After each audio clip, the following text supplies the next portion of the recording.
taruhan gila. Itu pasti dari otak, dari dunia. Akhirnya apa? Cerai kita. Nah itu, endingnya pasti ke situ. Itu dari iblis punya cara jadul lah, tapi sering hancurin pernikahan. Karena nggak dari roh lagi, nggak dipimpin roh, dipimpin kedagingan. Nanti kita lihat.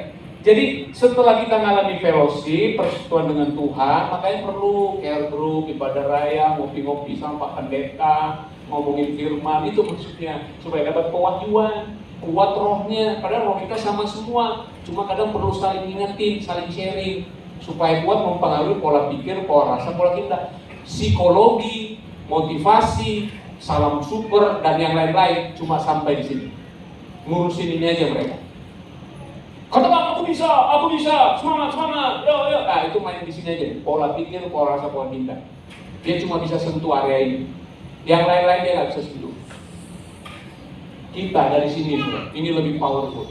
Oke? Nah setelah pola pikir rasanya, kemauannya dipengaruhi roh, lalu terus terpancar ke tubuh. Apa itu? Efesus 2 ayat 10.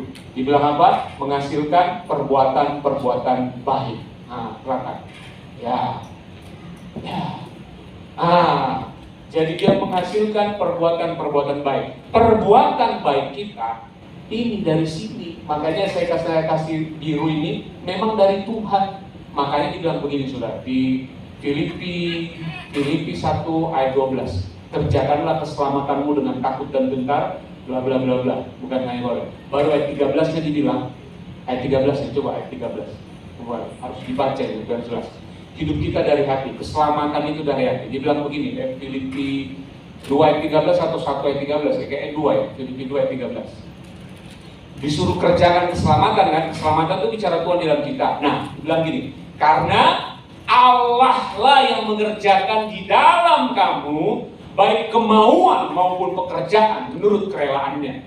Baru Efesus 10, Tuhan kita ini ciptaan baru di dalam Kristus yang dipersiapkan untuk melakukan agathos, perbuatan-perbuatan baik. Tapi perbuatan baik itu, semua perbuatan itu kemauan yang dikerjakan Tuhan di dalam. Garis bawahi kemauan, bukan keharusan. Kadang gereja udah jadi kayak hukum Taurat, udah jadi kayak penuh aturan. Harus. No, kalau dari Tuhan kemauan. Amin. Saudara, lo pakai celana ini karena harus atau karena mau? Oh sorry, baju lebih menarik. Baju itu karena mau atau karena harus pink? Mau. Karena mau. Kalau harus pink, sorry bro, aku gak suka pink.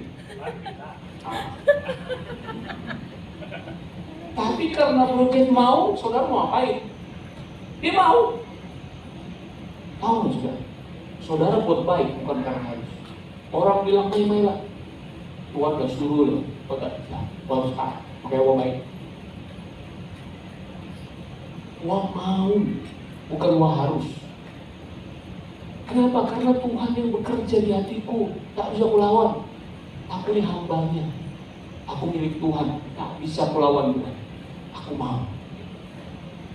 Bahkan bukan cuma itu, kemauan dan pekerjaan. Jadi kalau aku lakukan ini karena Tuhan, bukan karena aku hebat. Itulah disebut mengerjakan keselamatan. Kenapa? Balik ke tadi. Karena memang dari awalnya kronologinya begitu. Ketika kita udah lahir baru, ya, apa-apa munculin lagi. Roh Kudus, Allah Bapa dari kita, dalam roh mempengaruhi pikiran kita dan melahirkan perbuatan-perbuatan baik. Jadi saudara melayani dari hati. Saudara jadi asyir, tepuk tangan dong buat asyir. Ada asyir ini. Akhirnya, kita dari 2 tahun lalu. Jadi kenapa kita mau pelayanan? Karena dari hati. Nggak ada karena dipaksa Bu Gembala. Ada yang parah. Nggak ada karena paksaan keharusan. Semua kita lakukan karena mau. Kenapa? Karena Allah, Efesus 10 bilang, kita ini ciptaan baru dalam Kristus, bukan dalam Adam. Dalam Kristus yang Tuhan telah untuk melakukan pekerjaan-pekerjaan baik yang telah dipersiapkan Allah sebelumnya. Mic ini diciptakan untuk dipersiapkan, membuat saya nggak harus teriak-teriak. Karena mic ini bisa membantu saya ngomongnya nggak harus teriak-teriak. Saudara sudah dipersiapkan untuk pekerjaan Tuhan yang dahsyat sekali. Amin. Kenapa? Karena ada Tuhan di dalam hidup. Dia mau itu terpancar keluar untuk memelak. Jadi saudara bukan sampah masyarakat. Saudara adalah orang-orang yang berdahsyat dipakai Tuhan di kota Batam. Amin. Itu destiny kita, itu alasan kita ada di Batam. Nah, ini yang menarik. Ini kan idealnya begini, harusnya begini. Inilah ciptaan baru. Tapi saudara, faktanya, ini pertanyaannya, kok saya masih nggak gitu Pak? Nah, memang, kenapa? Next time, pelan-pelan ya, satu-satu. Nah, masih ada yang namanya dosa dan kedagingan. Saks, ini kedagingan. Masih ada, tapi ingat, dia sudah tidak di hatimu. Dosa itu di luar. Jadi kalau ada yang berdosa, Paulus bilang itu bukan aku, itu dosa. Ini baru paham kita, Roma 7. Dia melakukan dosa tapi dibilang bukan aku. Dulu kita nggak paham, kok bisa dia buat dosa dibilang bukan aku? Ya ini, karena dia lihat roh ini nggak bisa diapa-apain, udah ciptaan baru. Kalau dia masih melakukan dosa, itu dia tertipu. Kenapa? Coba, tunjukin kan. Nah, Kejadian 4 ayat 7 bilang dosa itu ngintip ke kain. Kalau dia nggak kuasai, pasti bunuh. Dia nggak kuasai, dia akhirnya membuat. Roma 6 ayat 12, oleh dosa satu orang, oleh pelanggaran satu orang, dosa telah masuk ke dalam dunia dan semua orang telah berdosa. Dosa itu hantam kita, saudara. Lewat apa? Kalau kita belum lahir baru, dosa di hati kita. Nah, di dalam, makanya kita buat jahat dari dalam. Persis sama kayak di sana. Buat baik dari dalam hati, menolong orang dari dalam hati. Di sini, nikam orang memang dari dalam hati, nipu orang memang dari dalam hati, memang orang jahat. Nah, kalau kita udah dilahirkan kembali, wah buat semua kebaikan karena memang orang baik. Wah memang orang benar, makanya saya lakukan orang kebenaran. Nah, dulu kita dosanya di hati kita, sekarang kabar baiknya dosa sudah di luar. Kok kabar baik Pak? Iya memang, supaya engkau nggak pusing dengan apa yang terjadi dalam hidupmu setelah dilahirkan baru. Ini pergumulan di semua gereja Bapak Ibu. Dan kadang salah diajar. Akhirnya apa? Waktu dosa nyerang, dosa nyerang, nah nyerangnya sudah tinggal di jiwa. Dosa nggak bisa sentuh rohmu. Kenapa? Ada Allah Tritunggal di sana. Berani kau macam-macam. Gak bisa. Dosa hanya bisa nyerang kita dari luar. Di panahnya pikiran kita. Cantik juga cewek itu. Bodinya, wow, terus wow. Nah, lama-lama udah minta nomor handphone. Udah masuk. Tapi dosa nggak pernah dari sini. Dia dari sini. Lewat apa? Iya lewat ini dulu sih memang. Aduh, lupa nulis. Panca indera. Itu nggak ada indera di sini. Panca bukan panca indera, itu bukan. Panca indera itu maksudnya apa? Mata, telinga, mulut. Mata, telinga, mulut, apa lagi panca indera ya? Kulit, hidung. Gitu loh. Wah, enak makanannya. Curi, curi. Ya ampun, dicuri. Mata. Mata. Makanya istri-istri bawa jarum pentul ya. Mana-mana kalau suami makan colok. Bukan. Jangan. Sadis. Jadi lewat panca indera masuk di pikiran, di entertain pikiran itu, jadilah apa? Ayo, perasaan yang pengaruh hendak dan muncullah. Galatia 5 ayat 19-21 itu jenis-jenis perbuatan daging semua muncul semua itu. Jadi nggak tiba-tiba ada perbuatan jahat, nggak ada orang bangun pagi-pagi. Ngapain hari ini? Udah lama nggak bunuh orang. Nggak ada orang baru bangun tiba-tiba mau membunuh orang, nggak ada. Itu pasti saudara, pasti ya kalau bicara bunuh, perbuatan bunuh. Itu dosa kebencian mulai hantam. Ya aku kalau digituin gimana harga diriku? Aku tampar. Diulangi, nggak tampar lagi. Kalau dia ulangi lagi biasa aku injak-injak. Diulangi terus menerus. Kalau aku kutikam itu nggak bisa dibiarin. Kena terus bang. Diambilnya pisau ditikamnya, bang. Jadi nggak bisa tiba-tiba orang langsung buat perbuatan jahat itu, nggak bisa. Itu harus diulang-ulang terus.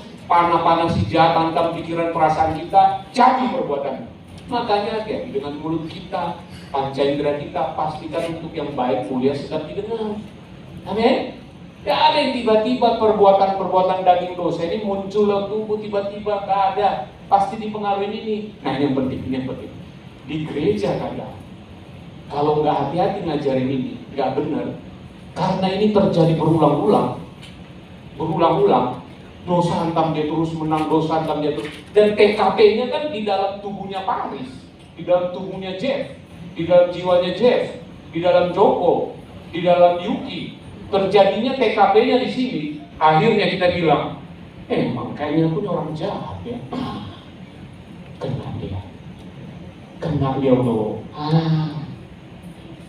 Masuk itu identitas kita mulai dikacaukan. Tadi padahal Roh Kudus bilang kamu orang benar. Tapi karena berulang-ulang, iya, kayaknya aku masih terikat dengan dosa ini. Kayaknya memang orang strongholdku di situ lah. Kayaknya memang hatiku masih jahat. Nah, mulai kena dia. Ditambah parah, pendetanya datang bilang, memang hatimu jahat. Sini ku doakan. Ya, pendeta pun bilang hatinya jahat. Hancur ya. Saudara, karena ini berulang-ulang terjadi, dilabelin. Ini memang orang jahat ya. Lihat dosanya itu aja, mabuk terus. Memang dia mabuk. Langsung dilabelin. Padahal Allah Tritunggal sudah bilang dia anakku. Kenapa? Buktinya apa? Waktu saudara mati, Paris mati, Aan mati, tubuhnya Paris yang sama, Aan yang sama ini yang ke surga. Nggak ada Paris nanti, Paris baru. No, Paris yang sekarang ini akan ke surga. Dan sudah tak bisa lagi kau ganggu-ganggu. Makanya yang diganggu-ganggu terus, di 2 Korintus 5 bilang, kita serahkan tubuhnya sama iblis, mati aja dia, supaya dia ke surga. Baru kita paham. Daripada dia dibohongi terus sama iblis di bumi, mati aja lah dia. Ditegur 4 mata nggak mau, bawa saksi nggak mau, ditegur depan jemaat nggak mau, udahlah, serahkan tubuhnya sama iblis. Ya udah ambillah kau, ambillah, kira-kira gitu. Tapi rohnya yang ditinggali Allah Tritunggal selamat. Itu yang kita baca di pemuritan dia 1 Korintus 3 ayat 11. Dibangun di atas Kristus. Kalau hidupmu bangun pakai jerami, terbakar. Kau pakai kedagingan, terbakar. Selamat gak? Selamat, tapi seperti dari dalam api. Tapi saudara tolong, please ini diingat. Kalau kejadian ini terus terjadi, nggak bisa mengubah ini. Dan disinilah peperangan kita, kalau nggak ngerti. Makanya hiduplah dipimpin oleh roh, jangan dipimpin kedagingan. Gimana mau tahu Pak? Nah, kalau ini yang muncul, alarm bunyi, lagi dipimpin kedagingan, gantilah dipimpin roh. Apa ini? Percederaan, iri hati, kebencian. Mulai yang jelek-jelek lah, perbuatan daging itu pasti lagi dipimpin daging. Jadi kalau suaraku udah mulai tinggi ke wanita di pojok sana itu, mana ini ya? Oh,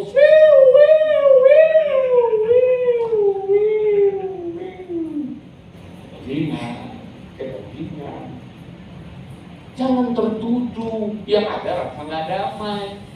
Masa tertuduh, alamak, udah bentak istri. Aku orang berdosa, puasa 3 hari. Mau seganti, tak layak khotbah lagi aku puasa. Aku lagi berdosa. Lebay. Ya gitu. Tinggal, oh iya, siapa saudara? Tadi kedagingan saudara. Itu bukan papi, itu dosa. Mana papi yang teriak aja? Mami kalau dengar kebenaran, dia aja tegak situ lagi lah. Support. Istri yang susu buat dia. Ini enaknya kalau kita satu frekuensi, termasuk pelayanan tim PW ya. Kalau ada yang telat, ada yang nggak salah kunci atau apa bilang, itu dosa, itu kedagingan. Oh iya, saudara nggak pernah salah lagi. Yang salah adalah Yesus. Kesalahan apa yang Yesus belum bayar? Sudah bayar semua. Saudara udah terlanjur orang benar selamanya. Nah cuma karena saudara orang benar, saudara nggak damai buat salah. Dia masa telat terus, dia masa gangguin PW terus. Enggak, tinggal belajar ekspresikan agatos itu. Kehidupan Kristus yang dalam kita keluar. Karena produknya, pabriknya udah ini. Ini identitasmu, gak bisa diganggu sama ini. Amin. Dan kalau ngerti ini saudara, memerdekakan saudara. Karena dosa itu sudah di luar. Dia kejadian desanya juga. Begitu saudara meninggal, ini semua ke surga. Ini diganti dengan tubuh kemuliaan. Tubuhnya diganti. Ini memang akan tua, mati dan semua. Semalam saya video call sama Wakai Jiko. Jiko. Karena saudara mama. Kakaknya mama ya, Jiko berarti ya. Jiko dari mama. Jia dong Jiko. Wakai Jiko. Saudara mama. Dia udah pakai selang stroke ringan atau pokoknya sebelahnya ya. Udah dari selang ininya makan pun hanya bisa bubur dikit-dikit.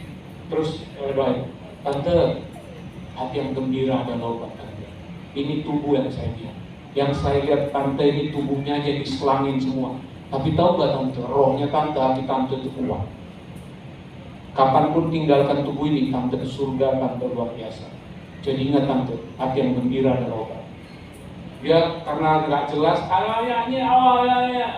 anaknya jelas karena video call kali ya. Anaknya sebelah ngomong, oh kak, dia bilang gimana mau gembira, lagi sakit begini, susah gembira, kalau suruh gembira. Iya juga ya. Maksudnya gini, hati yang gembira itu, ini saudara, bagus. Hati yang gembira itu nggak ditentukan keadaan saudara. Istri senyum, suami senyum, atau apapun nggak mempengaruhi harusnya pikiran perasaan kita. Itu kan eksternal, dari panca indera, dari tubuh masuk. Tapi kalau saudara hidup oleh roh, dalam gaji yang belum dibayar pun saudara bisa senyum. Dalam sakit pun saudara bisa senyum. Dalam apapun saudara bisa senyum. Karena senyum saudara ditentukan dari dalam keluar. Kalau gara-gara waitress terlambat antar makanan saudara nggak menikmati steak saudara, hebat banget waitress itu mengganggu sukacita dan sejahtera saudara. Sampai harusnya steak yang harusnya nikmat jadi nggak nikmat lagi. Siapa yang merugi? Ya saudara itu. Makanya lebih baik senyumin aja. Komplain boleh, bisa diganti nggak? Boleh nggak? Boleh. Tapi tetap dalam posisi damai sejahtera sukacita itu keputusan. Amin.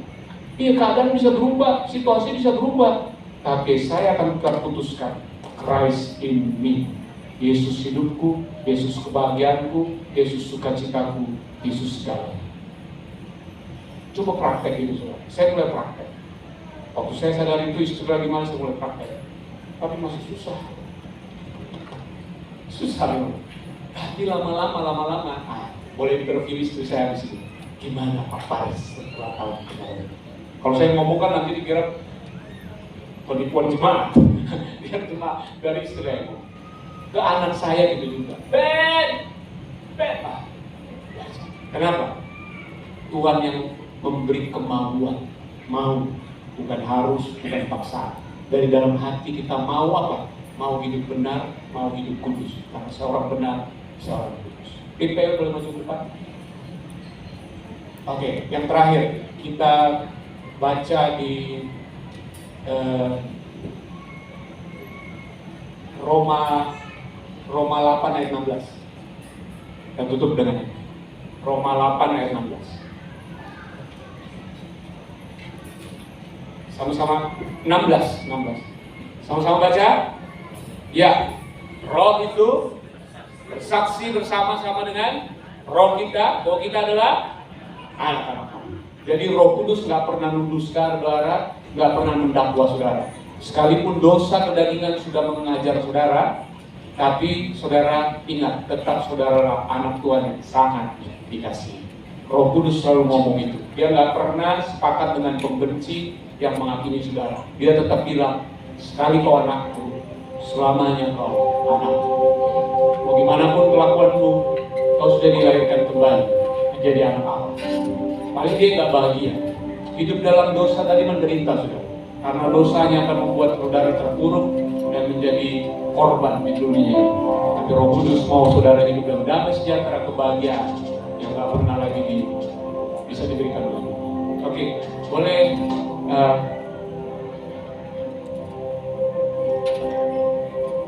boleh kita bangkit berdiri, kita akan menerima tubuh dan darah Tuhan. Sudah semuanya, ada yang belum menerima anggur dan roti? Ada Sudah semua nanti di depan dibagikan asyar ya. Kalau belum boleh angkat tangan biar dibagikan sama asyar kita. Ada yang belum terima?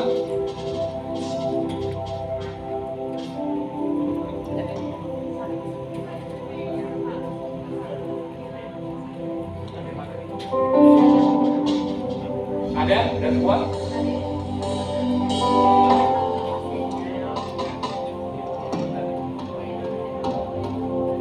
Udah ya? Oke. Mari kita naikkan pujian ini.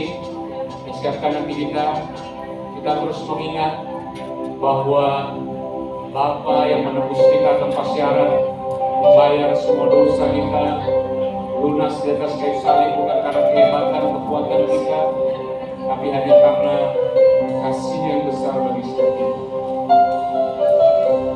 Bukan dengan kekuatanku atau juga kebaikanku, tapi karena pengorbananmu aku diselamatkan. Bukan dengan kekuatanku atau juga kehebatanku, tapi karena kuasa salib-Mu aku dibebaskan. Ku terkagum padamu, oh Rajaku, menebusku dengan harga tertinggi, dan Kau beri segalanya. Kau mengangkat derajatku untuk menjadi anakku, Rajaku, Rajaku. Menebusku dengan harga tertinggi, dan Kau berikan segalanya. Kau mengangkat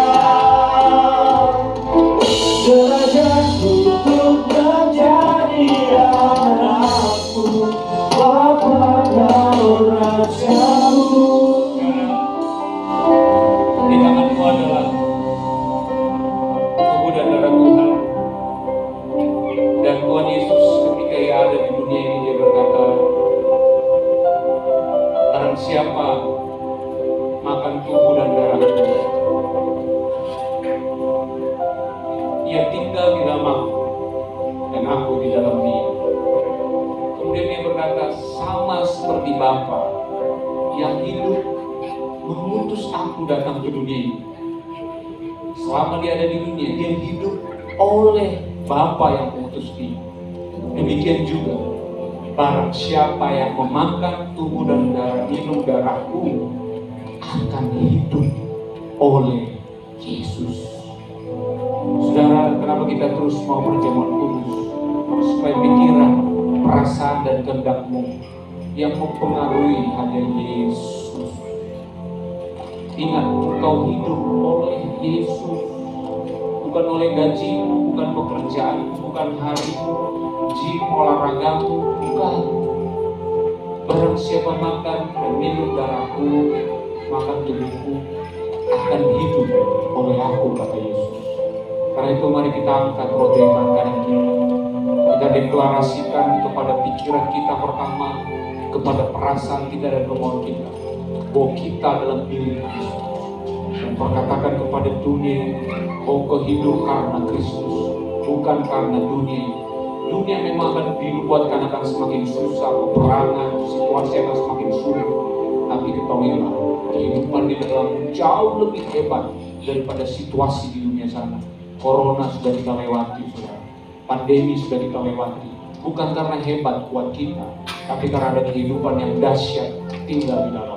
Kalau Kau percaya di tangan tubuh Yesus yang terpecah, yang kau makan menjadi sumber kehidupanmu. Mari kita makan dalam nama Yesus.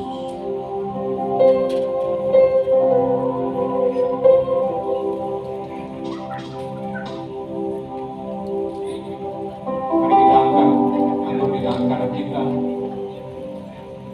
Demikian juga sesudah makan, Yesus melanjutkan dengan berkata, inilah cawan perjanjian baru.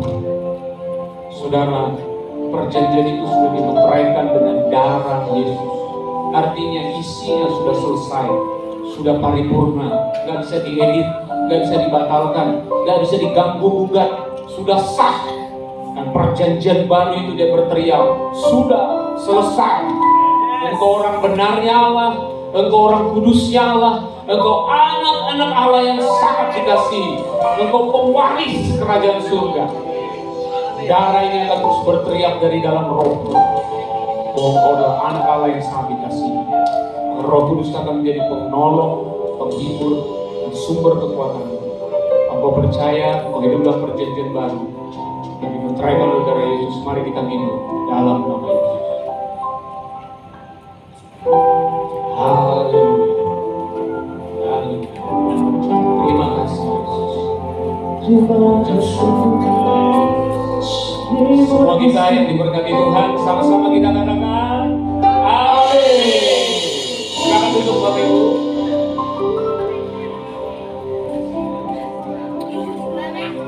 Saya undang Bapak Charles dan Ibu Devika. Bapak Charles dan Ibu Devika maju ke depan. Hari ini kita mau berdoa buat keluarga ini, saudara. Kalau anak pertama Jonathan Ayo sudah dikaruniakan Tuhan, puji Tuhan. Tepatnya sekitar Mei 2023 kemarin, 3 Mei, mereka dikaruniakan satu anak lagi, seorang anak pria yang luar biasa. Hari ini mereka mau dedikasikan, mau ikrarkan, mau proklamasikan oleh ada terjemahan. Oh, mereka tetap percaya mengandalkan Tuhan, bahwa anak ini adalah milik Tuhan, dan di dalam pusaka Bapa yang dititipkan dalam pernikahan. Mari kita arahkan tangan kita ke depan, kita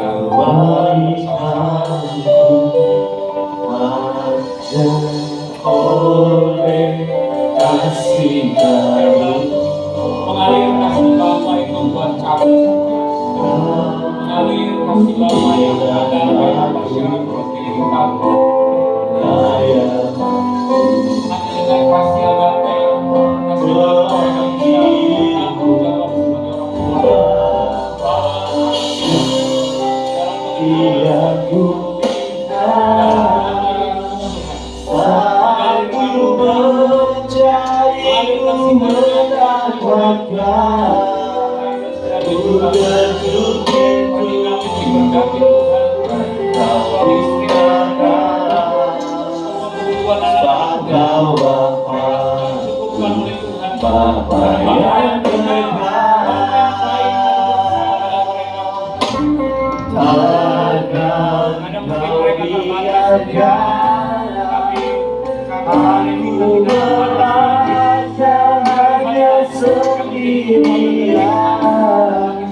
Kau selalu ada